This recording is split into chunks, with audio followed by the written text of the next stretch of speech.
Ok, hoy vamos a empezar a ver el libro de Números. La porción de esta semana se llama Bemidbar, que significa en el desierto. Para entender lo que estamos viendo, tenemos que darnos cuenta de que Israel hasta el día de hoy no se había movido. Por eso, cuando entendemos los nombres bíblicos en su lenguaje original, toma un poco más de sentido la escritura, porque no es lo mismo decir Génesis que en el hebreo Bereshit, que es al comienzo, después Éxodo, que es la travesía, pero en el nombre original, en lugar de Éxodo, es Shemot, que estos son los nombres, y nos empieza a hablar de los nombres de los hijos y las palabras y todo. Levítico, Vayikra, que es cuando llamó y le dio las leyes, las instrucciones.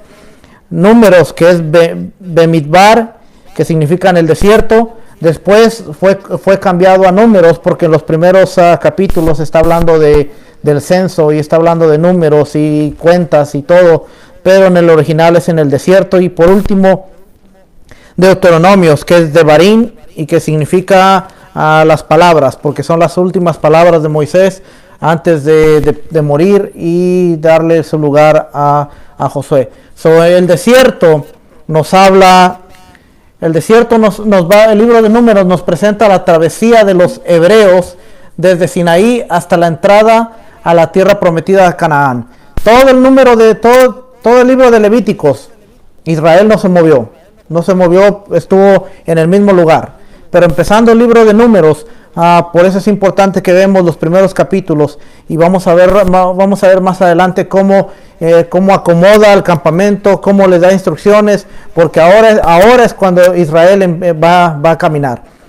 Ellos todavía no saben que se van a tardar 40 años en el desierto, pero de repente empiezan a decir, ¿y pues hasta dónde vamos? ¿Y por qué tan largo? Es cuando en el capítulo 11 los manda a inspeccionar la tierra para decirles, ahí está, es suya. Pero como regresan y dicen, hay gigantes, es mala y tantas cosas, ahí es cuando entonces en el capítulo 11 empieza la travesía de 40 años por el desierto, hasta que se muere toda la generación incrédula. Pero hasta este punto ellos no saben todo lo que se les avecina. Nosotros que ya hemos leído la escritura, ya sabemos que van a andar 40 años, ya sabemos todo, pero ellos acaban de salir, acaban de recibir las leyes, acaban de hacer el tabernáculo, acaban de recibir las instrucciones de cómo acercarse al tabernáculo, las vestiduras de los sacerdotes, las ofrendas, las leyes de limpieza. Ellos están listos para adorar al Señor, y ahora Dios les dice, bueno, vamos a caminar. En el desierto, ahora están en el desierto. Bamidbar significa en el desierto, es la historia de la permanencia de los hijos de Israel en el desierto de Sinaí durante 40 años. El desierto fue muchas cosas para los hijos de Israel, pero lo más importante es que Dios estaba con ellos a pesar de sus pecados e iniquidades. El castigo por su pecado era evidente, pero la gracia de Dios también estaba con ellos. Cuando comienza el libro, han pasado un mes desde que los hijos construyeron el tabernáculo. La palabra hebrea Bamidbar significa en el desierto. El desierto era un lugar de muerte. Ninguna comida o agua combinada con el calor ardiente y kilómetros de espacios vacíos hacen que la naturaleza sea un lugar donde ir a morir. Agar e Ismael fueron al desierto a prepararse a morir. Si leemos el capítulo 21 de Génesis, nos dice que Agar tomó al hijo, lo dejó junto a una piedra porque estaban listos para morir. El desierto puede ser un lugar de muerte. Muchas ocasiones los hijos de Israel acusaron a Moisés de llevarlos al desierto a morir. Elías también fue al desierto y se sentó debajo de un enebro para que él muriera. Es un lugar de espíritus inmundos, como el propio Yeshua dice en Mateo 12:43, cuando el espíritu ha salido del hombre, anda por lugares secos, desiertos, buscando reposo y no lo encuentra. Esas son una de las cuantas descripciones del desierto. El profeta Isaías describe que animales inmundos y espíritus malignos habitan en el desierto. Isaías 34, del 10 al 15. Ahí habita la lechuza, el león, ahí habita muchos animales inmundos, refiriéndose a espíritus. Todas esas cosas caminan en el desierto. Yeshua fue al desierto después de su bautismo, de su inmersión, y fue tentado por Satanás. El tentador estaba en el desierto. Yeshua es nuestra guía a través del desierto, a través del valle de la sombra y de la muerte. A pesar de que Yahweh puede llevarnos al desierto, tal como lo fueron los hijos de Israel, Él será nuestro consolador y proveedor. Aunque el desierto es un lugar seco y desolado, también es un lugar de provisión milagrosa. No hay mejor ejemplo que los hijos de Israel y su peregrinaje de 40 años en el Sinaí. Dios les proveyó maná para que comieran, agua para que bebieran, sus ropas y zapatos no se gastaron, había una nube sobre ellos de día, una nube sobre ellos durante el día por la sombra y una columna de fuego delante de ellos por la noche. Cuando estamos en un lugar donde nuestros propios esfuerzos son limitados para nuestra supervivencia, confiamos en Dios, nos refugiamos en Él. Cuando Elías estaba en el desierto, Dios envió cuervos con pan para alimentarlo 2 veces al día. Yeshua ayunó durante 40 días en el desierto, cuando los ángeles le atendieron, estando en el desierto. Dice que vinieron los ángeles y le atendieron. Yahweh es nuestro lugar de refugio y nuestro proveedor. Aunque pueda llevarnos a un lugar de desierto, Él nos protege del enemigo. O sea, aunque el desierto puede significar un lugar de muerte, puede significar un lugar de sequedad, para nosotros que entendemos la palabra, el desierto es un lugar de provisión, porque el mismo Moisés dijo, cuando se presentó a Faraón y le dijo, deja a mi pueblo ir a que me celebre fiesta. ¿Dónde? En el desierto. Nosotros podemos tomar el desierto como un lugar de muerte, o podemos tomar el lugar del desierto como un lugar de provisión y un lugar donde podemos ver la mano de nuestro Creador. Cuando Moisés estaba en el desierto, después de huir de Faraón, recibió una revelación de Dios en la zarza ardiente. Ahí estaba Dios también en el desierto, la zarza ardiente. Moisés tenía todo en Egipto. Él era un hijo adoptivo de Faraón y podía heredar tal vez el reino más grande de la tierra en ese momento. Perdió todo y se vio reducido a pastorear ovejas en el desierto. Moisés recibió la Torá de Dios en el desierto, tal vez la revelación más grande de todos los tiempos. Elías ayunó 40 días en el desierto antes de llegar al Sinaí para recibir una revelación de Dios. Yeshua, el Dabar, la palabra, el mismo Hijo de Dios, nuestro Mesías y Rabino, pasó pruebas en el desierto en todo. Yeshua fue un ejemplo para nosotros. Pasó pruebas en el desierto, un ejemplo para nosotros de la provisión y revelación de Dios. Él es nuestro Mesías, así que sigamos sus pisadas en el desierto.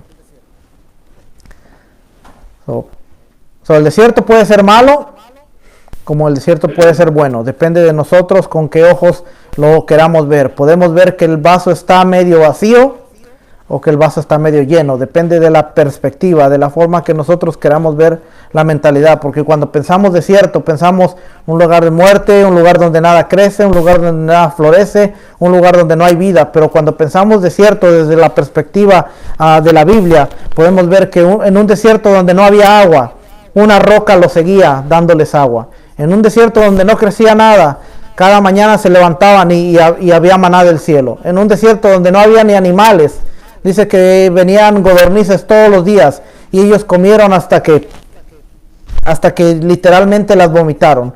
Entonces podemos ver, el desierto es bueno o el desierto es malo, depende de nosotros. Pero de acuerdo a la perspectiva de Dios, el desierto siempre es un lugar donde la provisión, el amor y la justicia de Él siempre se llevan a cabo.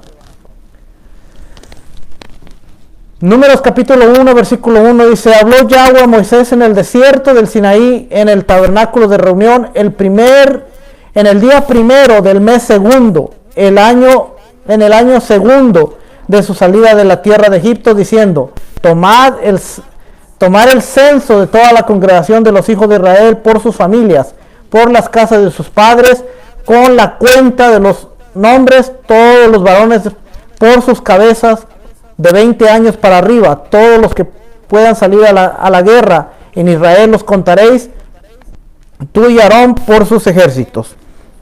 De 20 años para arriba una persona puede ir a la guerra, de acuerdo a la escritura. Cuando la gente dice, no, es que a los 18 años ya me puedo salir de mi casa porque ya soy un mayor, de acuerdo a la Biblia son 20 años. ¿Okay? No 16 either.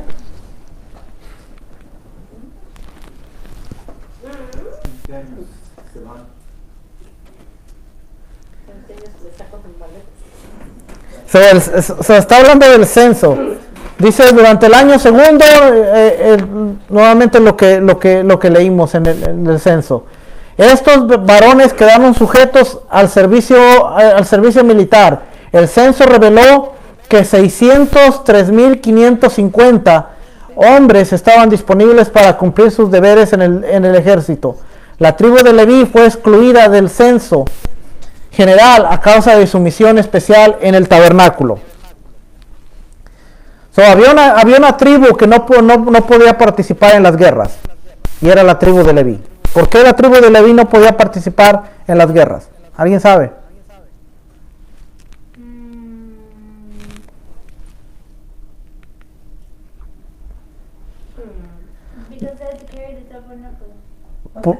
Porque ellos tenían ahí day carry de tabernáculo, sí, pero ¿por qué la tribu de Leví era especial?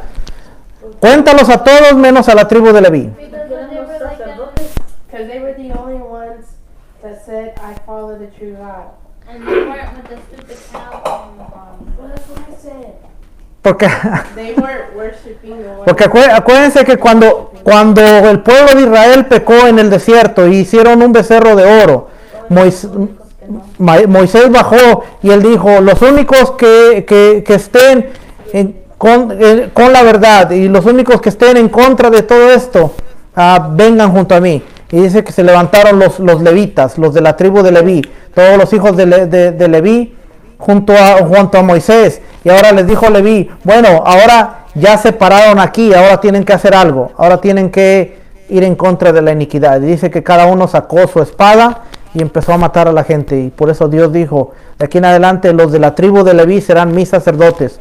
Porque antes de ello, Dios había declarado que cada primogénito, cada persona que naciera y fuera el primero, iba a estar dedicado al sacerdocio. O sea, imagínense, Dios había dicho, de cada tribu, de cada familia, de cada casa, el primogénito será dedicado para mí, será sacerdote. Pero como pecaron, ahora los levitas toman el lugar. Y por eso Dios, cada que nacía un primogénito, ahora tenía que ser redimido, o sea, tenía que pagar un valor por esa persona. Cuando la gente le nacía un hijo, varón, el primero de la casa, ellos tenían que tomar una ofrenda, tomar un buey, llevarlo al templo y decir, este es el precio de lo que vale mi hijo, por redimirlo.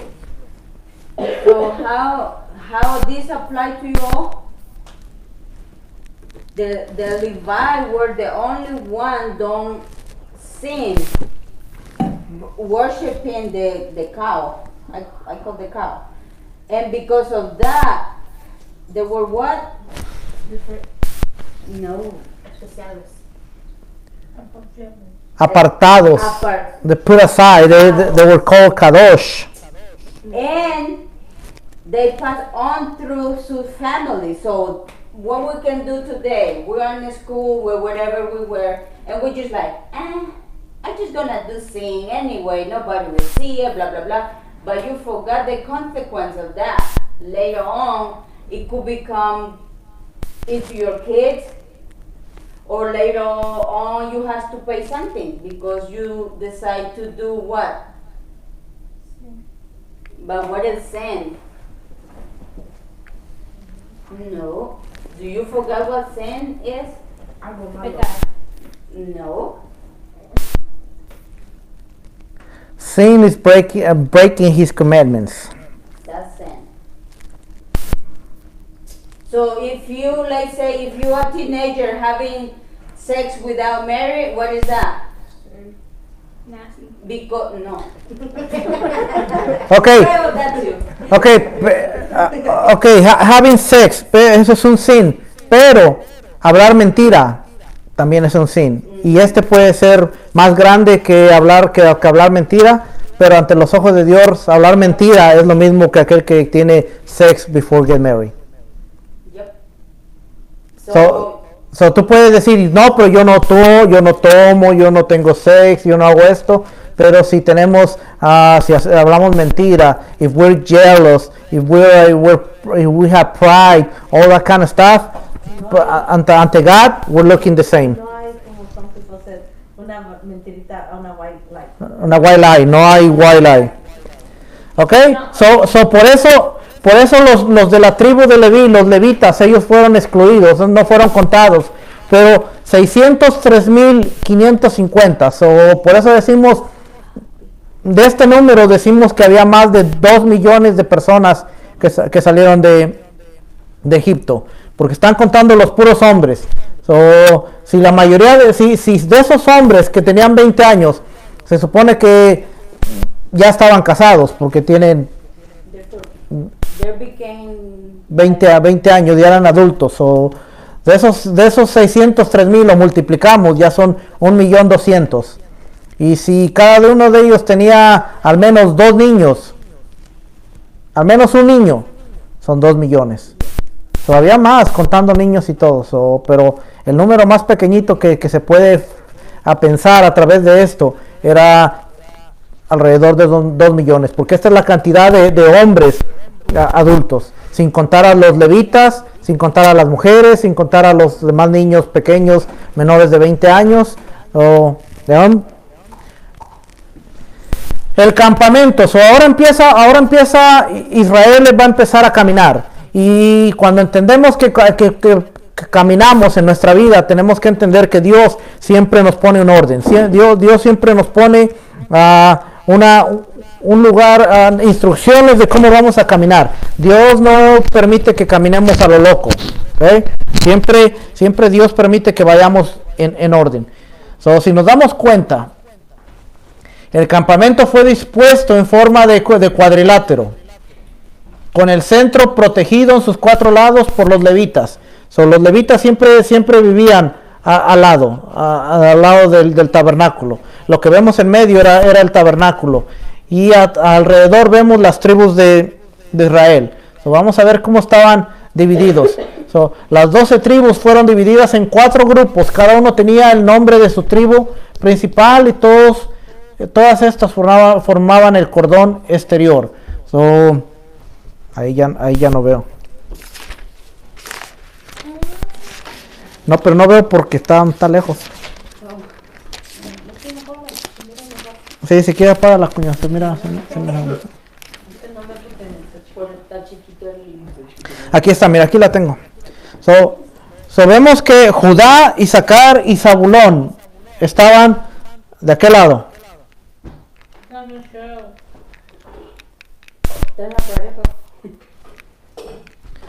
Estaban de aquel lado, del lado donde estaba la presencia de Dios. Judá, Isaacar y Zabulón. Del lado de la puerta estaban Efraín, Manasés y Benjamín. Del lado de abajo, del lado sur, estaban Gad, Simeón y Rubén. Y del lado norte estaban Neftalí, Asher y Dan. Ahora, a lo mejor está aquí adelante. Judá junto con Isaacar y Zabulón estaban ubicados en el lado oriental del campamento. Ahí los vemos a los cómo estaba todo forrado el campamento. Rubén, Simón y Gad acampaban al lado sur. Ahí estaban abajo. Efraín, Manasés, Benjamín estaban en el lado extremo occidental. Dan, Asher y Naftalí en el área norte. Todo esto es importante. Durante los viajes de la nación, el grupo liderado por Judá marchaba al frente, seguido por Rubén, Efraín y en la retaguardia Dan.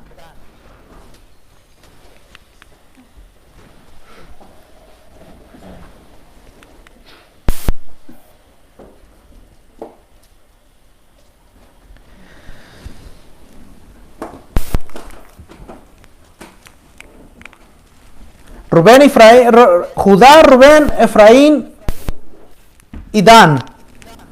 Interesante que dice que cuando marchaban siempre iban liderados por Judá, por Rubén, por Efraín y por Dan.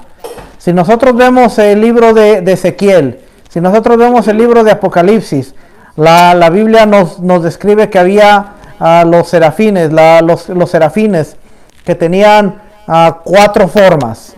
Y cuando nosotros vemos las banderas y lo que representan es cada una de estas tribus, vamos a darnos cuenta que los serafines dice que tenían cara de hombre, cara de águila, cara de león y cara de buey.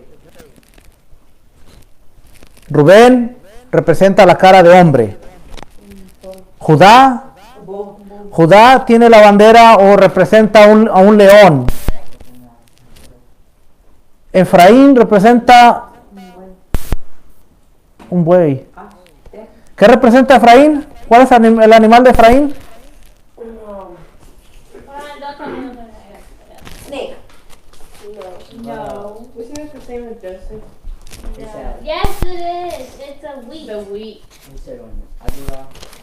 No, but he said un animal. Wheat. He said, ¿cuál es el animal de...? He make it a question. That's why I say ask them because Wheat isn't wheat have like yeast? Isn't yeast alive? Yeast is a fungus. It's an organism. It's a living organism. Nerd. That's But why it's not an animal. it's alive. It's an organism. But it's not, it's a plant. that's why he say as a question because he wasn't sure. You So- classify grass as a plant. No, I mean, as it's green stuff that comes out of the ground. Ooh. No. Efraín. It's an animal. It's a fungi animal. Oh, no lo tenemos en este. Pero eso representa los serafines, porque dice que marchaban cuando iba el arca que iba enfrente. Ahí nos hace pensar que la presencia de Dios tiene relación con los animales que vemos en el Apocalipsis. No es coincidencia que Isaías, que Ezequiel vieron este tipo de animales, ¿ok?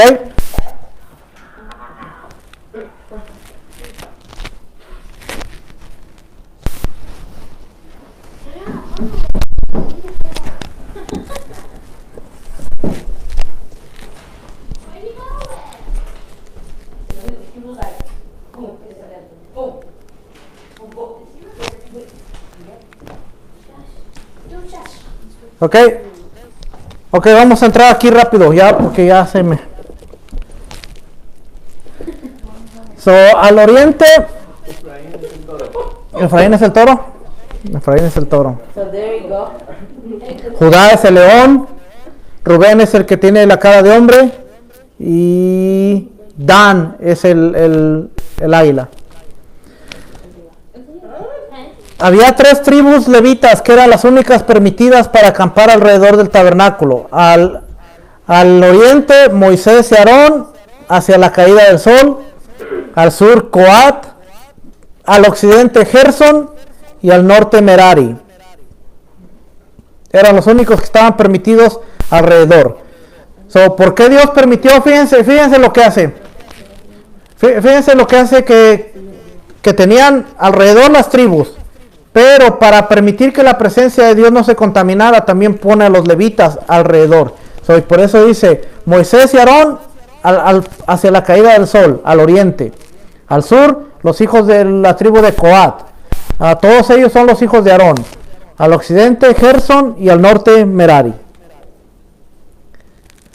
¿Cuál era el orden de la marcha? Fíjense, cuando Dios da algo, no es un desorden. Cuando Dios quiere hacer algo en tu vida, tiene que hacer en orden. Dice, la nube se levantaba, el santuario era desmontado, el velo era desmontado, el arca era cubierta, la mesa del pan de la proposición era cubierta, el candelero de oro era cubierto y colocado sobre parijuelas, el altar de incienso era cubierto, el resto de los utensilios del lugar santo eran cubiertos y colocados en parijuelas, el altar del holocausto era cubierto, se desmontaban las telas y sus cuerdas tanto del tabernáculo como del atrio exterior y se cargaban en carretas, se desmontaba la estructura de madera del tabernáculo y del atrio exterior y se cargaban en carros cubiertos. Todo esto lo tenían que hacer. La parashá nos relata cómo repartió el servicio de transportar el Mishkan, el tabernáculo y sus elementos, muebles, utensilios entre las familias de los levitas. La Torá nos describe cómo se llevaba a cabo los viajes de Israel en el desierto y cómo se levantó el tabernáculo en cada lugar donde los hebreos acamparon. Nunca esto había pasado. El tabernáculo no se había desmantelado todavía. Ellos no habían caminado. Era la primera vez que ellos iban a empezar a caminar. Dios les empieza a dar instrucciones y dice, de aquí en adelante, esto es como lo tienen que hacer. Así es como lo van a hacer.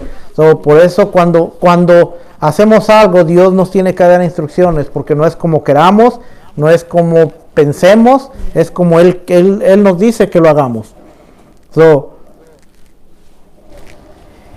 Versículo 51 del capítulo 1 dice, cuando el tabernáculo haya de trasladarse, los levitas los desarmarán, y cuando el tabernáculo haya de detenerse, los levitas lo armarán, y el extraño que se acercare morirá. Que no sea alguien que Dios haya mandado, va a morir. Los hijos de Israel acamparán cada uno en su campamento. Oiga, los hijos de Israel acamparán cada uno en su campamento. ¿Qué quiere decir?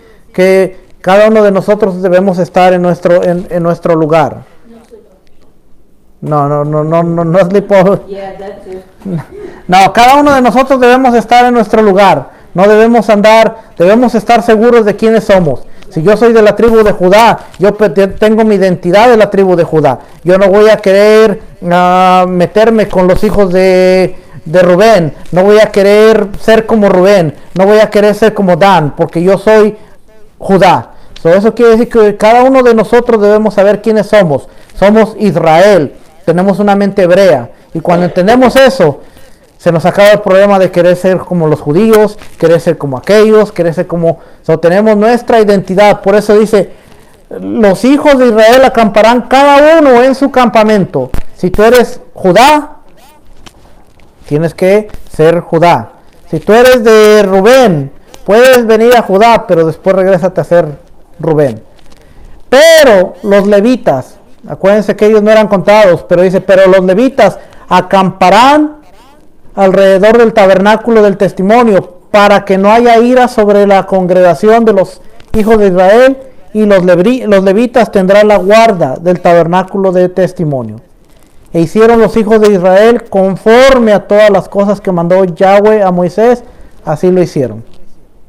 Cuando estaban las tribus, no se podían casar uno de los levitas con los de Benjamín y así, que tenían que... Ese mandamiento vino después. De hecho, Dios les dijo que no se casaran, pero en el evento de que ellos se casaran, siempre la mujer tenía que seguir al hombre. Si se casaba él con ella se tenía que ir a la tribu de donde pertenecía él. donde pertenecía. Luego, y ahí es por eso donde está que la mujer debe ir a seguir a él.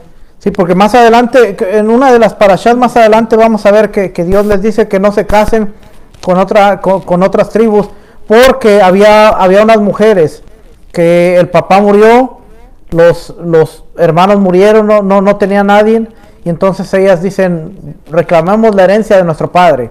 Les dan la herencia, y cuando les dan la herencia, vienen los ancianos de esa tribu y dicen, no es justo que ahora alguien de otra tribu venga y tome posesión de la herencia. Por eso Dios dice, les da el mandamiento a ellas y les dice, ustedes se van a quedar con la herencia de su padre siempre y cuando se casen con gente de su tribu, porque los ancianos decían, bueno, si viene alguien de Judá, pues se va a llevar las tierras que son de nosotros, o como les dieron su herencia. Por eso es que más adelante dice que no se podían casar.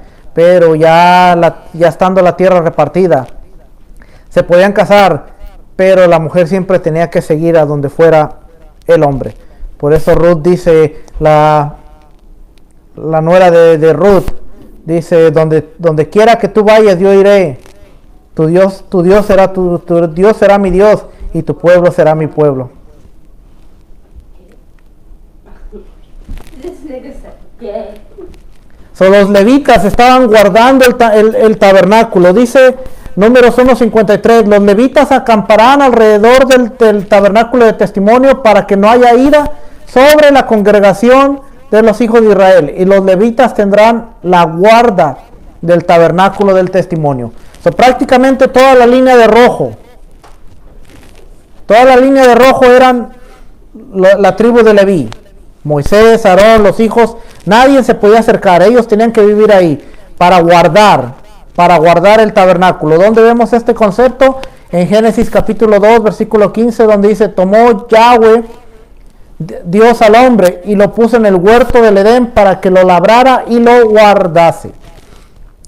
So, el trabajo del hombre no era solamente labrar la tierra, trabajar en la tierra, pero guardar la santidad de la tierra.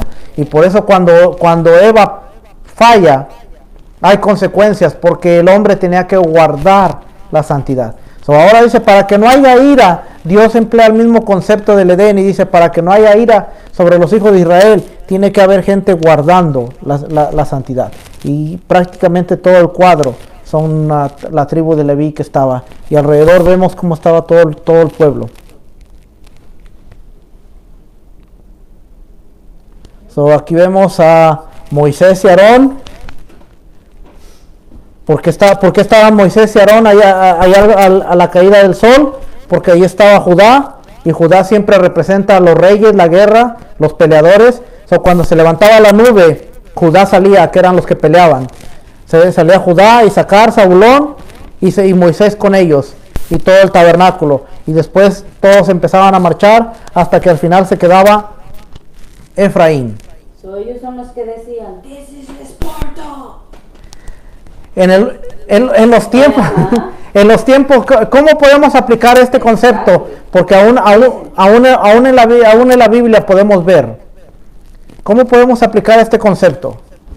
Que aún el reino del norte, el reino del sur, lo vemos ahí, pero no solo eso, sino que aún en los tiempos finales, vemos a Judá, que son los judíos, que están a la puerta del tabernáculo, guardando. ¿Cómo han guardado ellos esto? Guardando la Torah. ¿Cómo han guardado esto? Siendo obedientes a los mandamientos. Han guardado esto. Pero Efraín, que es de donde vendría la multitud de los gentiles, está en la parte de atrás acercándose. Y increíblemente que aún en la localización del tabernáculo vemos a Efraín más cerca del lugar santísimo, más cerca de la presencia de Dios, más cerca porque hemos conocido al que contenía el arca del pacto, hemos conocido a Yeshua, y por eso estamos más cerca. La tribu de Efraín seguimos estando más cerca, pero cuando venga y se establezca el templo, vamos a ver ese modelo. So, aún en el tabernáculo, sin estudiar la división del norte, sin saber todo lo que sabemos, podemos ver que Judá y Efraín están uno alejado del otro, así como estamos las dos casas ahorita, Judá, Israel, estamos tan alejados, pero lo único que está en medio de nosotros es la presencia y el tabernáculo de Dios. O cuando vemos eso, vemos que interesante lo que vemos ahí. El lugar santísimo es la partecita chiquita. El otro lugar es el lugar santo, donde se traía el tabernáculo, se traían las ofrendas y todo lo demás. Ya la vimos. Realmente Yahweh guardaba el campamento mientras Israel guardaba el camino, el acceso al tabernáculo. Yahweh entonces guardaba a Israel. ¿Y cómo Israel tenía que guardar el camino? A través de los levitas, a través de la santidad, a través de guardar eso. Entonces, ¿realmente guardaba Yahweh al todo el campamento de Israel? Sí, pero era consecuente a que mientras Israel guardaba la santidad, mientras Israel guardaba el perímetro, entonces él iba a guardar a Israel. Todos queremos que Dios nos guarde. pero no queremos guardar la palabra de Dios. You get it what that mean? So, así como Dios guardaba a Israel, guardaba el campamento, los guardaba a todos ellos. Dios está en medio y Él guardaba que nada le pasara a todo el campamento, pero tenían que guardar ellos la santidad del cuadro del medio. Así también nosotros, sí, que queremos que Dios nos guarde, pero tenemos que guardar la palabra de Dios para que Él guarde nuestras vidas. El arreglo del campamento de Israel era conforme al diseño.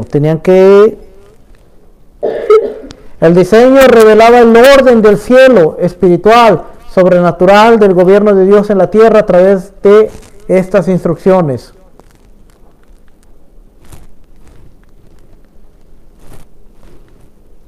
A través de los ritos, las ceremonias, las oraciones, los sacrificios, protocolo general, lograr que se restaurara el balance entre el cielo y la tierra, la restauración de la relación de Dios y el hombre. Cuando esa relación estaba lacerada, se llamaba caos y ocurría un desequilibrio entre el cielo y la tierra. Por eso Dios establece, esa era la función de los templos en el antiguo Medio Oriente. Ellos creían que si había caos era porque había un desequilibrio, tenía que haber ritos, tenía que haber ceremonias, tenía que haber tantas cosas. Y ahí vemos unos cuantos templos, ahí vemos el templo, uno de los templos de Grecia. Dios deseaba que su orden se estableciera en todo el planeta y comenzó sembrando un huerto que era un templo en el Edén. No era el huerto simplemente, era un templo lo que estaba establecido en el Edén. Le delegó este trabajo a Adán. Desde el principio, el concepto del templo tenía función de traer restauración y balance al hombre y la tierra. Dios deseaba que su orden se estableciera en todo el planeta y comenzó sembrando su huerto en el Edén. Adán falló en su misión, trae un desbalance al sistema y entra el caos. Lo que había creado Dios y se lo había dado a Adán, que tenía un perfecto balance, un perfecto equilibrio, al hombre fallar, empieza a suceder el caos. No como el del principio, pero un caos. Tenemos que entender que lo único que trae el balance a nuestra vida para que no sea un caos es la función del templo, es la presencia de Dios. Por eso Pablo dijo, ¿no sabéis que nosotros somos templo del Espíritu Santo? Cuando entendemos que nuestro cuerpo es un templo, eso quiere decir que nosotros traemos balance. Dios quiere traer balance a nuestra vida, quiere conectar el cielo con la tierra, el cielo con nosotros, y lo hace a través de la función del templo que ahora somos nosotros. En nuestro caos comenzamos a caminar en la Torá, que es la obediencia, y el balance, equilibrio que perdimos cuando desobedecimos al Dios del orden y de la vida. Esta es nuestra vida sin Dios. Cuando aprendemos la Torá, aprendemos el templo, aprendemos las instrucciones, nuestra vida empieza a tomar un sentido. Puede ser el templo, o puede ser la Torá, que es lo mismo, porque la Torá nos enseña el templo y el templo nos enseña la función. Cuando no obedecemos, cuando no seguimos lo que Dios nos dice, así está nuestra vida. Enseñanzas, instrucciones y leyes que Dios creó. Tenemos que entender que Dios es el centro. Cuando no entendemos que Dios es el centro, no podemos estar caminando así. Todo eso lo entendemos a través de la Torá, de la Biblia. Cuando el hombre es el centro, aquí está el hombre en el centro. ¿Y qué significa que el hombre es el centro? Hacer lo que yo quiero, hacer lo que yo pienso que está bien, hacer lo que yo creo que está bien y que nada va a pasar, hacer lo que me gusta. Entonces estamos aquí en este lugar. Y están patas para arriba. Y cabeza para abajo. Génesis 2:1. Fueron acabados los cielos y la tierra y todo el ejército de ellos, y acabó Dios en el día séptimo la obra que hizo y reposó en el día séptimo de toda la obra que hizo, y bendijo Dios al día séptimo y lo santificó, porque en él reposó de toda la obra que había hecho en la creación. Se empieza, después de haber formado un balance en toda la creación, a establecer un orden a través de los días, a través del día séptimo. Éxodo 28, acuérdate, dice, acuérdate del día de reposo para santificarlo. 6 días trabajarás y harás toda tu obra, mas el séptimo día es de reposo para Yahweh tu Dios. No hagas en él obra alguna, ni tu hijo, ni tu hija, ni tu siervo, ni tu criada, ni tu bestia, ni tu extranjero que está dentro de tus puertas, porque en 6 días hizo Yahweh los cielos y la tierra, los cielos, la tierra, el mar y toda cosa que en ellos hay, y reposó en el día séptimo. Por tanto, Yahweh bendijo el día séptimo, el día de reposo, y lo santificó. Tenemos que entender que ¿sabías que el séptimo día en la creación, desde las antiguas civilizaciones, ellos sabían que el día séptimo representa al rey en su toma de posesión? No solo los hebreos, sino las antiguas civilizaciones, los asirios, los babilónicos, los acadios, todos los que vivieron en los tiempos de Israel, ellos sabían que el día séptimo era la entronación de su rey. El día séptimo era importante. Si nosotros habláramos o vemos la historia a través de los libros de historia, vemos que el día séptimo es importante para todas las naciones, porque representaba al rey en su toma de posesión. Por eso cuando vemos el Génesis, dice que en 6 días los creó, y en el día séptimo no es tanto que Dios descansó, sino representaba que en ese día Él tomó posesión de todo lo que había creado, de su reino aquí en la tierra. Todo lo que significa el día séptimo. El día séptimo, cuando venimos a la mesa, estamos diciendo, toma posesión de este lugar que te pertenece a ti.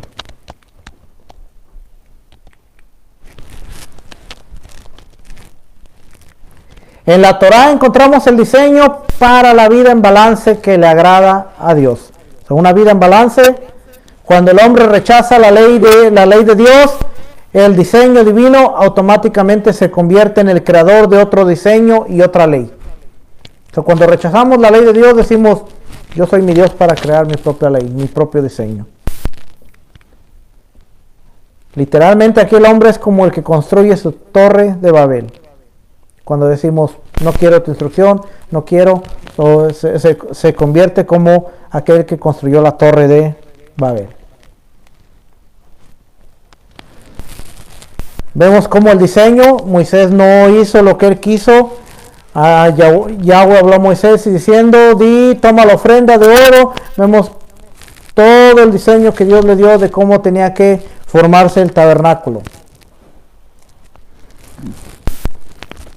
Otra vez, diseño más, los blueprints, los planos. Versículo 9 dice, conforme a todo lo que yo te muestre, el diseño del tabernáculo, el diseño de todos sus utensilios, así lo haréis. Es un diseño. Él tuvo que hacerlo conforme al diseño. ¿Qué significa diseño? Representación gráfica a partir de una idea previa de un objeto o un dispositivo, una estructura o del funcionamiento de un sistema. Una idea, estructura y funcionamiento. Todo el diseño del tabernáculo, el acomodo de las tribus alrededor del servicio del templo, los cánticos, oraciones, cámaras, edificios, vestidos sacerdotales, leyes que gobiernan la santidad y orden del templo, santidad y orden del campamento de Israel, fue revelado por Dios a Moisés, luego a David y a su hijo Salomón. Nada fue invento, especulación o ideas del hombre, porque se trata de un diseño celestial plasmado en una estructura y un sistema construido por estos hombres de Dios. Lo vemos desde el huerto del Edén. Dios estaba a punto de revelarle a Israel su gran misión: restaurar el balance, el equilibrio entre el cielo y la tierra, y restaurar al hombre en la presencia de Dios. La gente le dice religión. La Biblia lo revela como el camino, el estilo que restaura el balance el orden perdido que produce en el hombre y la tierra paz, prosperidad y vida. El centro es Dios, no es el hombre. Esto aquí vemos en contraste. Cuando Dios es el centro, hay un orden, hay un equilibrio. Cuando el hombre es el centro, decimos I believe in me. I believe I can fly. And then you die. Because you cannot really fly. So nuestras vidas pueden estar o en este lugar donde creemos que Dios es el centro, obedecemos, caminamos en obediencia, o nosotros somos el centro y hay un caos, un desorden y un problema. Dios es el centro. Si Dios es el centro de nuestra vida, entonces hay un balance que viene del orden divino como diseño. Si el hombre es el centro, hay un desbalance que ocurre cuando construimos vidas fuera del diseño del Creador. Si Dios es el centro, entonces hay obediencia a la Torá. Si el hombre es el centro, obedecer la Torá es opcional o algo religioso. Cuando el hombre es el centro, la Torá es esto sí, esto no, eso ya pasó, eso es de los judíos, eso es algo religioso, eso es, cuando Dios es el centro, nosotros decimos, tengo que ser obediente. Cuando Dios es el centro, la Torá es la fuente de sabiduría e inteligencia. Este librito aquí es la fuente. Cuando el hombre es el centro, el hombre tiene su propia ley y se llama punto de vista y perspectiva. No, pero yo creo que la Biblia dice. No, pero tal vez la Biblia no dice eso, porque yo pienso que la Biblia dice. Y yo me imagino que la Biblia dice. Y yo, cuando entramos en ese punto de yo pienso, yo creo, yo me imagino, estamos queriendo ser el centro y hay un desorden. Cuando Dios es el centro, la Torá es la fuente de sabiduría y de inteligencia. Vemos que Deuteronomio capítulo 4 versículo 6, guárdalos pues y ponlos por obra, porque esta es vuestra sabiduría, vuestra inteligencia ante los ojos de los pueblos, los cuales oirán todos estos estatutos y dirán, ciertamente pueblo sabio y entendido, nación grande es esta. Cuando el hombre es el centro, vemos que Proverbios 28:4, los que dejan la ley alaban a los impíos, mas los que la guardan contenderán con ellos. Balance, cuando Dios es el centro hay un balance que trae orden, trae shalom, vida y abundancia. Cuando el hombre es el centro, hay un desbalance que trae ansiedad, muerte y escasez. Ahora Dios va a revelar estos conceptos de obediencia, orden, balance y vida, abundancia a través de su palabra. Y vamos a pararle ahí, porque hay un montón. Porque aquí sigue hablando de diseño, sigue hablando de cómo le reveló a David, y David le reveló a Salomón el diseño de cómo tenía que construir el templo. A Salomón no se lo sacó de la nada. Cómo venía el pueblo de Israel de Egipto, y ahora después de que reciben orden e instrucción a través de Moisés, lo que vamos a ver mañana, esto es lo que celebramos mañana, Shavuot. Cuando el monte humeaba, había fuego, había relámpagos, había estruendos, había voz de trompeta, y el pueblo estaba al pie del monte aclamando, por favor ya no hables, habla con Moisés, y que Moisés nos diga a nosotros, porque esto no lo podemos soportar. Pero esto es lo que celebramos el día de mañana.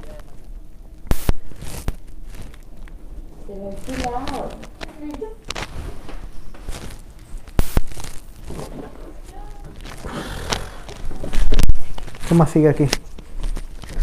Vemos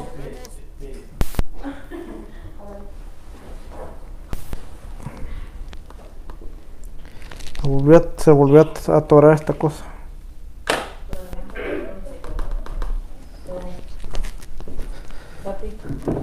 Sabemos el orden y el diseño de Dios. Ahora, última pregunta. Pregunta para todos ustedes. Y si no la contestan, le seguimos porque todavía falta como una hora ahí de proyecciones. So, pregunta para todos ustedes. ¿De qué manera estamos mejor? Con Dios en el centro. ¿De qué manera estamos bien? ¿De qué manera estamos mejor? Vimos cuando Dios es el centro y vimos cuando el hombre es el centro. ¿De qué manera estamos mejor? Con Dios en el centro. Con Dios en el centro. No los dos, bro. Were you listening? Y para estar con Dios en el centro, ¿qué necesitamos? Dios en el centro. Read the Torah. Las instrucciones. Seguir las instrucciones.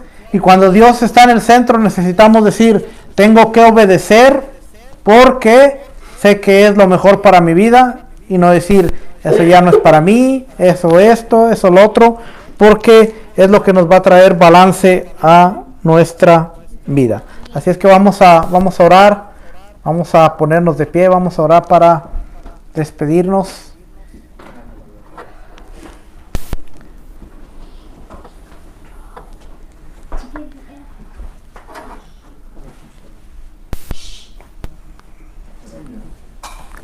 Ok, vamos a orar. Padre, te damos gracias.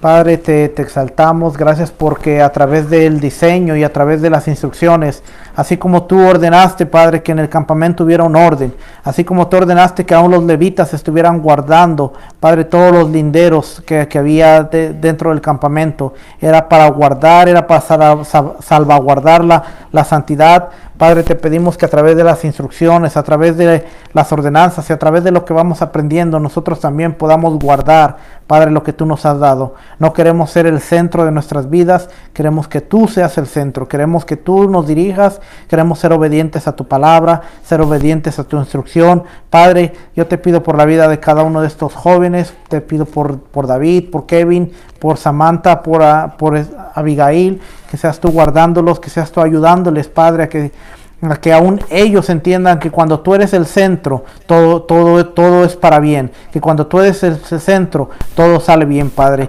Guárdalos, ayúdale siempre a tomar las mejores decisiones, ayúdale a hacer siempre lo correcto, aunque no sea siempre lo más fácil, aunque sea lo más difícil, pero que ellos se mantengan siempre obedientes a tu palabra, a tu verdad, que ellos sepan la identidad que ellos cargan, que ellos sepan la identidad de quiénes son unos hijos tuyos, son Israel, que ellos tengan la mente hebrea, Padre, así como también cada uno de nosotros necesitamos saber que somos hijos tuyos, que somos parte del pueblo de convenio, que necesitamos la mente hebrea aún para leer y entender las escrituras. Padre, en esta hora te damos gracias también por nuestros hermanos de Franklin que estarán escuchando esta enseñanza, Padre, que seas tú guardándoles, sé tú bendiciendo también la vida de Flor, la vida de cada uno de los niños, Padre, y sé ayudándonos a todos juntos, Padre, para que el día de mañana podamos celebrar la entrega de esos 10 mandamientos, Padre, y podamos, al igual que Israel, a comprometernos a seguirlos y a llevarlos a cabo, Padre, y que sean guardando nuestras vidas. Padre, en esta hora te damos